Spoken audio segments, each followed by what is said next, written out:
Boa noite, amados irmãos, a graça e a paz do nosso Senhor Jesus Cristo. Vamos hoje adorar a Deus através do livro de Salmo e vamos ler o texto de Salmo 139. O texto do Salmo 139 nos diz assim: Senhor, Tu me sondas e me conheces, e sabes quando me assento e quando me levanto. De longe conheces os meus pensamentos e observas o meu andar e o meu deitar, e conheces todos os meus caminhos. A palavra ainda não chegou à minha língua, e Tu, Senhor, já a conheces toda. Tu me cercas por trás de todos os lados e por diante, e põe a Tua mão sobre mim. Tal conhecimento é maravilhoso demais para mim e tão elevado que não posso atingir. Para onde me ausentarei do Teu Espírito? Para onde fugirei da Tua face? Se subo aos céus, lá estás. Se faço a minha cama no mais profundo abismo, lá estás também. Se tomo as asas da alvorada e me detenho nos confins dos mares, ainda ali a Tua mão me guiará e a Tua destra me susterá. Se eu digo, as trevas com certeza me encobrirão, a luz ao redor de mim se fará noite, até as próprias trevas não te serão escuras. A noite é tão clara como o dia. Para ti as trevas e a luz são como a mesma coisa. Pois Tu formaste o meu interior, Tu me teceste no ventre da minha mãe. A graça te dou, visto que, de modo assombrosamente maravilhoso, me formaste. As Tuas obras são admiráveis, e a minha alma o sabe muito bem. Os meus ossos não te foram encobertos, quando no oculto fui formado e entretecido, como nas profundezas da terra. Os Teus olhos viram a minha substância ainda informe, e o Teu livro foram escritos todos os meus dias, cada um deles escrito e determinado, quando nenhum deles existia. Que precioso para mim, ó Deus, são os Teus pensamentos, e como é grande a soma deles. Se os contasse, seria mais do que os grãos de areia. Quando acordo, ainda estou contigo. Como eu gostaria, ó Deus, que acabasses com os perversos. Afaste, pois, de mim, homens violentos. Eles se rebelam contra Ti, e como Teus inimigos falam coisas ruins. Acaso não odeio os que Te odeiam, Senhor? Acaso não desprezo que se levantam contra Ti? Eu os detesto com ódio completo, para mim são inimigos de fato. Sonda-me, ó Deus, e conhece o meu coração. Prova-me, conhece os meus pensamentos. Vê se há alguma coisa em mim, um caminho mau, e guia-me pelo caminho eterno. Amados, o termo Salmo, vem da Septuaginta, onde foi atribuído o título de Salmo para a coleção desses 150 salmos que nós temos em nossa Bíblia. E é um dos maiores manuscritos bíblicos. O Códice Alexandrino usa o termo saltério. A Bíblia hebraica usa o termo Terrilim, o qual tem um significado como saltério. Nos livros de Salmo nós encontramos várias experiências religiosas de diversas pessoas. O Salmo foi escrito por vários autores, entre eles nós temos aí Davi com 74 salmos, Salomão com 2, Moisés, Asaf com 12, Moisés, o filho de Corá, Etan, cada um deles com 1, e alguns autores são anônimos de alguns salmos que nós temos. O Salmo 139 é um salmo de lamentação de Davi, por reconhecer que ele, como rei de Israel, não é ninguém perto de Deus. O Salmo 139, lido agora, ele tem 4 divisões. Eu fiz aqui em 4 divisões para explicar exatamente os atributos de Deus e a pequenez do homem. No caso, inclusive, o título da mensagem é A Grandiosidade de Deus e a Pequenez do Homem. O primeiro versículo, o versículo de 1 a 6, o primeiro bloco de versículos, de 1 a 6, fala da primeiro atributo de Deus, a onisciência. Onisciência é um atributo de Deus que dá para ele a capacidade de conhecer tudo que está em oculto. O nosso pensamento, os nossos planos, as nossas intenções. Por isso, não tem como esconder alguma coisa de Deus. Nós olhamos aí no versículo 1 e versículo 2 que Deus conhece o pensamento do ser humano. Nós olhamos em Mateus capítulo 9, verso 4, a seguinte expressão: Mas Jesus, conhecendo-lhes o pensamento, disse: Por que pensais mal em vossos corações? Jesus havia o conhecimento, sabia do conhecimento do pensamento do povo, quando ele, nesse contexto, curou um paralítico, mas antes de curar, ele disse: Os teus pecados são perdoados. E para que provar que ele tivesse autoridade de perdoar pecado, ele simplesmente mandou esse paralítico andar. Em João capítulo 2, verso 25, Jesus, ele declara: não há necessidade de que alguém venha me dizer alguma coisa ou dar um relatório sobre uma pessoa, porque ele sabe o que está no coração humano. Mateus capítulo 10, verso 26 e verso 27, diz que nada fica oculto que não seja revelado. Nada fica encoberto que não seja descoberto. E diante dessas informações, nós podemos entender que não há nada que Deus não saiba, que Deus não conheça. O versículo 3 e o versículo 4 relata o quanto Deus conhece por antecedência os nossos planos, as nossas falas. Antes que ela venha aos nossos lábios, Deus já conhece aquilo que vamos falar, se é verdade, se é mentira, se é calúnia. Deus conhece. Provérbios capítulo 16, verso 1 e 2 diz assim: ao homem pertencem os planos do coração, mas a resposta da língua vem do Senhor. Todos os caminhos do homem são limpos aos seus olhos, mas o Senhor pesa o espírito. Nós podemos planejar, amados, não é proibido. Mas Deus é que dá a resposta dos nossos planos, porque aos nossos olhos parece estar tudo correto. Como diz Provérbios 21, verso 2, todo o caminho do homem é reto aos seus próprios olhos. Tudo parece correto, perfeito aos nossos olhos. Mas o Senhor pesa os corações, as intenções do coração com relação àquilo que planejamos. O verso 5 e o verso 6, declarando sobre a onisciência de Deus, fala sobre a proteção de Deus sobre nós. Ele diz no verso 5 que ele coloca a sua mão sobre nós. Verso 5, tu cercas por trás e por lá, por todos os lados, e põe a tua mão sobre mim. A proteção de Deus, ele quer proteger seu servo. No verso 6, tal conhecimento, esse conhecimento que Deus está declarando, a sua onisciência, é por demais maravilhoso, o homem não pode alcançar. Mateus capítulo 6, verso 13, Jesus orientou, ensinou no modelo da oração, para nós pedirmos proteção. Senhor, livra-me das tentações. Eu posso me meter numa enrascada, numa tentação, e não saber. Por isso, livra-me das tentações. É o pedido de proteção a Deus no modelo da oração.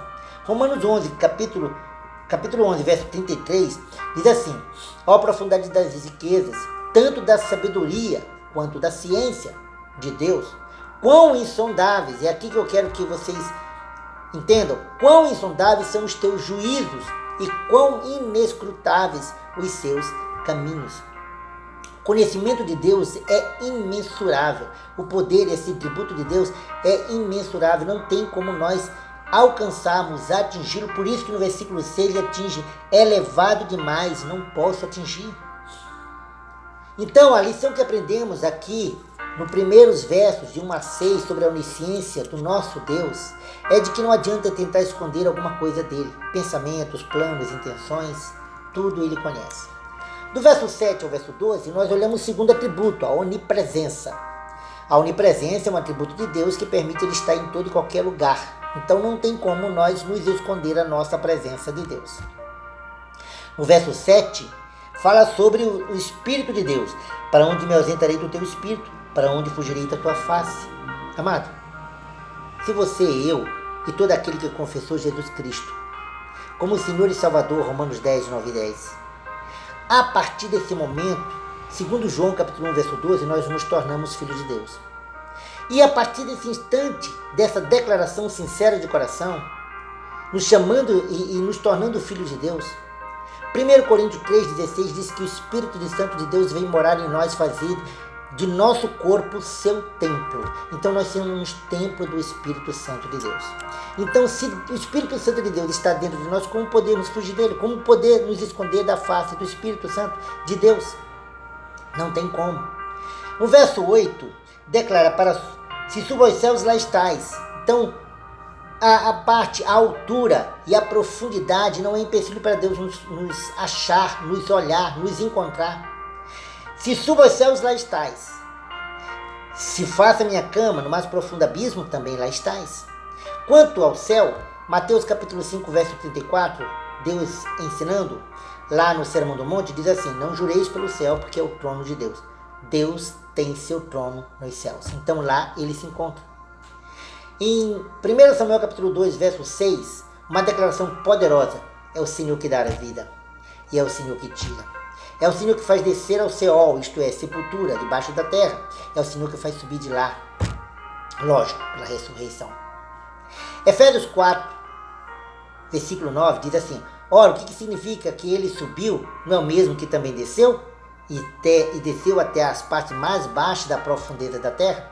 Então, amados, não tem como se esconder. Altura e profundidade não é empecilho para Deus nos encontrar. O versículo 9 fala da longevidade e da latitude. Da longitude, melhor dizendo, da longitude e da latitude. Não podemos nos esconder de Deus. Isso para Deus não é nada. Olha o que diz Isaías capítulo 40, verso 12. Quem mediu com o seu punho as águas e tomou a medida dos céus aos palmos e recolheu numa medida o pó da terra e pesou os montes com pesos e os outeiros do balança. O Provérbios 30, verso 4 diz mais: quem subiu aos céus e desceu? Quem encerrou o vento nos seus punhos, mas amarrou as águas no seu manto? Quem estabeleceu todas as extremidades da terra? Qual é o seu nome e qual o nome do seu filho? Certamente, nós sabemos. Romanos, 1 Reis, capítulo 8, verso 27, Salomão construindo um templo imenso para Deus, chega a uma declaração. Ele diz: mas na verdade habitaria Deus na terra? Eis que o céu e o céu dos céus não te podem conter, quanto mais este templo que edifiquei, que construí para ti. Deus, o rei Salomão, ele entendeu que Deus não caberia dentro do templo, estrutura, parede, não caberia ele. Mas ele cabe dentro do ser humano, do coração humano, que ele fez de nós o templo do Espírito Santo. E o verso 10 diz: ainda ali a tua mão me guiará e a tua destra me susterá. Deus quer ser o nosso guia e o nosso protetor. Ele nos guia onde nós podemos estar e nos sustenta, nos protege, nos provê aquilo que precisamos.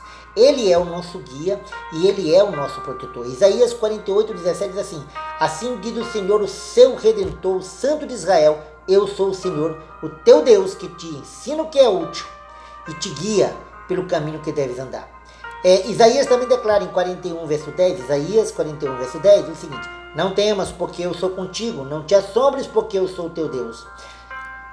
Eu te fortaleço, eu te ajudo, eu te sustento com a minha destra da justiça fiel. Amados, Deus é maravilhosamente poderoso. A presença dele é constante em todos os lugares. Para terminar essa segunda atributo de Deus, que é a onipresença, o versículo 11 e versículo 12 diz assim: se eu digo as trevas, com certeza me cobrirão, e a luz ao redor de mim se fará noite, até as próprias trevas não te serão escuras, a noite é tão clara como o dia, para ti as trevas e a luz são a mesma coisa. Trevas e luz é indiferente para Deus. Ele te enxerga, quer esteja no claro, quer esteja no escuro, escondido. Daniel capítulo 2, verso 22 diz assim: Deus, revela o profundo e o escondido, conhece o que está em trevas e com ele mora a luz. Hebreus capítulo 4, verso 13, tudo está patente aos olhos de Deus, não há quem se esconda, não há criatura nenhuma que não esteja nua e patente aos olhos de Deus. E a esse Deus nós prestaremos conta. É maravilhoso saber que Deus está enxergando toda a humanidade em todo lugar, de toda extremidade da terra. O que nós aprendemos de lição para essa segunda atributo de Deus? É que não adianta esconder a sua presença do Senhor. Ele se encontra em todos os lugares. Do versículo 13 ao versículo 18, nós aprendemos de um terceiro atributo de Deus. Já aprendemos da onisciência. Não adianta esconder nada de Deus, que Ele conhece o teu pensamento, as tuas intenções e o teu plano. A onipresença de Deus, Ele está em todo lugar, você não consegue esconder a sua presença dele. E agora a onipotência de Deus, do verso 13 ao verso 18. No verso 13 e o verso 15, algo interessante está declarado: pois tu formaste o meu interior, tu me teceste no ventre de minha mãe. Verso 15, os meus ossos não te foram encobertos, quando no oculto fui formado e entretecido, como nas profundezas da terra.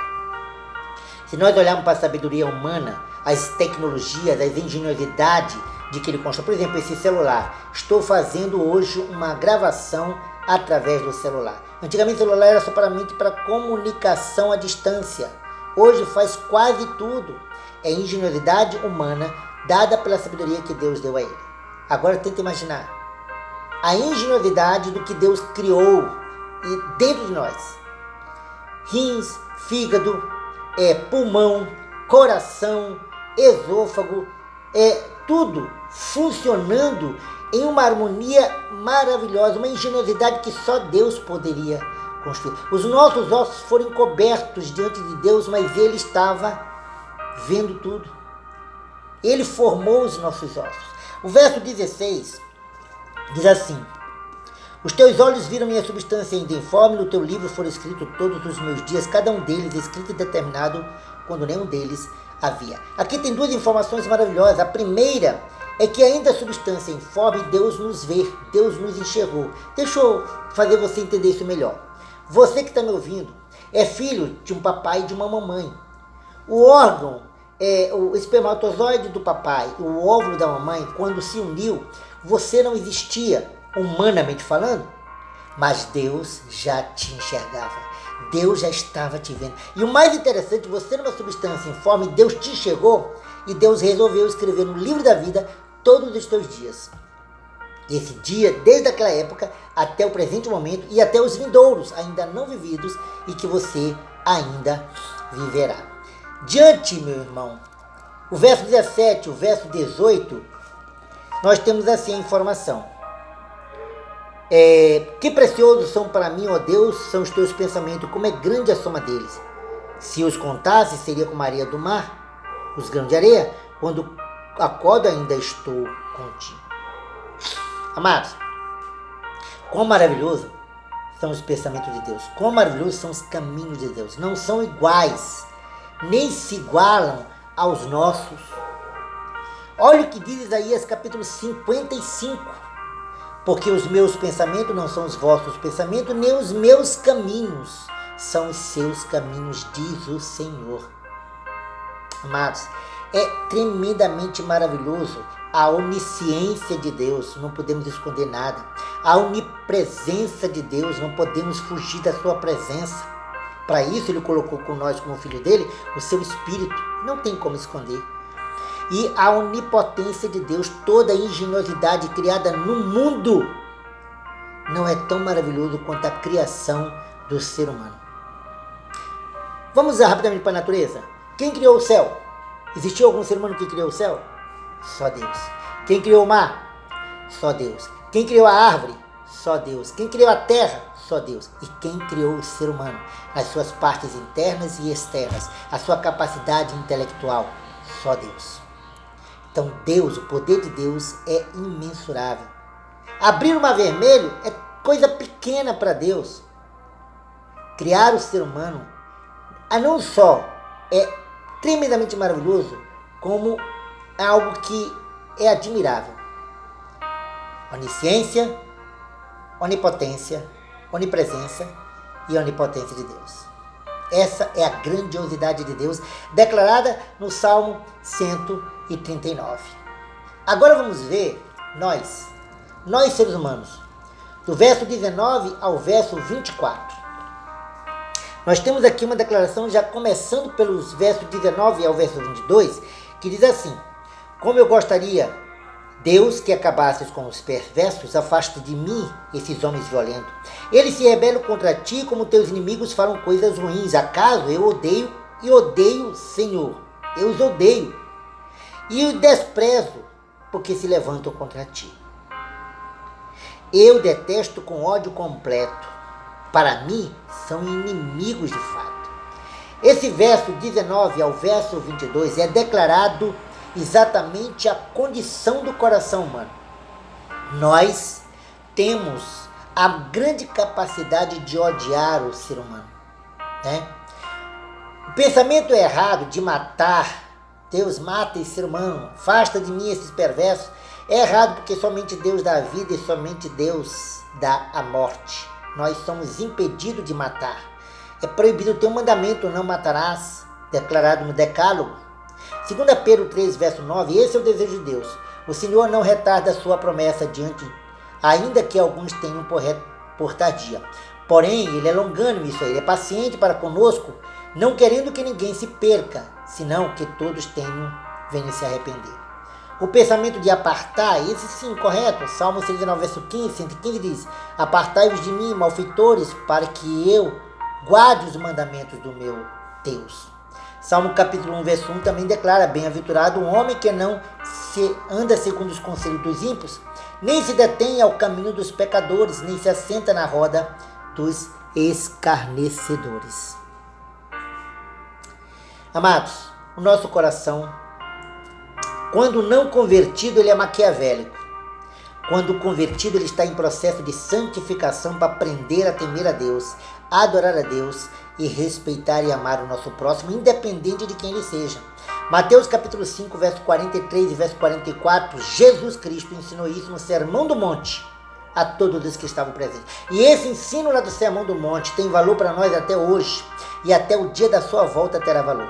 Diz assim o verso 43 e 44: ouviste o que foi dito? Amarás o teu próximo e odiarás o teu inimigo? Eu, porém, vos digo: amai os vossos inimigos e orai pelos que vos perseguem. Diante dos versos 19 a 22, onde declara a condição do coração humano, o salmista Davi reconhece a sua condição. E ele pede, ele clama a Deus, no verso 23 e verso 24 seguinte: sonda-me, ó Deus, e conhece o meu coração, prova-me e conhece os meus pensamentos. Vê se há alguma coisa má em mim e guia-me pelo caminho eterno. Todos nós, amados, ainda que filhos de Deus, ainda que cristãos, corremos o risco de agir e de pensar de forma não agradável à vontade de Deus. Davi, homem segundo o coração de Deus, agiu e planejou algo que foi desagradável a Deus. É só lembrar do que ele fez com Betseba, do que ele fez com Urias. Então, nós temos a capacidade de cometer erros. Por isso, quando Davi reconheceu, ele disse: sonda-me, ó Deus, vê se há alguma coisa no meu coração que não te agrada, prova os meus pensamentos, porque não é agradável isso a ti. Vê se há alguma coisa má na minha vida e me guia pelo caminho, e eu quero aqui frisar, pelo caminho eterno, pelo caminho da eternidade. Amados, o Salmo 19, verso 12, esse texto é bem interessante, porque revela algo que às vezes está oculto a nós. Salmo 19, verso 12, diz assim: quem pode discernir os próprios erros? Purifica-me tu dos que me são ocultos. Às vezes nós erramos e não sabemos que erramos. Às vezes nós temos pensamentos errados e achamos que estão certos, estão ocultos à nossa percepção de erro. Por isso que Deus revela o que está errado em nós, para que Ele possa consertar. Salmo 26, verso 2 diz assim: examina-me, Senhor, e prova-me, esquadrinha o meu coração e a minha mente. Qual é a lição que nós tiramos dessa última parte desse Salmo 139, onde declara exatamente a pequenez do homem, a condição do homem? A lição é: o homem, o ser humano, a humanidade precisa de Deus para que Deus possa torná-lo perfeito, como perfeito é o nosso Deus. Isso foi uma declaração de Jesus no Sermão do Monte, Mateus capítulo 5, verso 48. Sede vós, pois, perfeitos, como perfeito é o vosso Pai Celestial. Diante do ensinamento da palavra de Deus nesta noite, diante da declaração dos 3 atributos de Deus: onisciência, de nada podemos esconder dele, pensamento, planos, intenções; onipresença, não podemos esconder a nossa presença dele, ainda mais que nós, filhos de Deus, que temos o seu Espírito que nos acompanha por onde quer que andemos. E não podemos, diante da onipotência dele, fabricar, criar, fazer algo mais maravilhoso do que Deus. Deus é aquele que pode todas as coisas. Diante disso, a nossa pequenez, analisando, fazendo uma autoanálise de nossa vida, podemos entender que não somos perfeitos e temos que pedir ajuda a Deus. Vamos orar? Espero que todos tenham aprendido sobre esse Salmo 139. Oremos.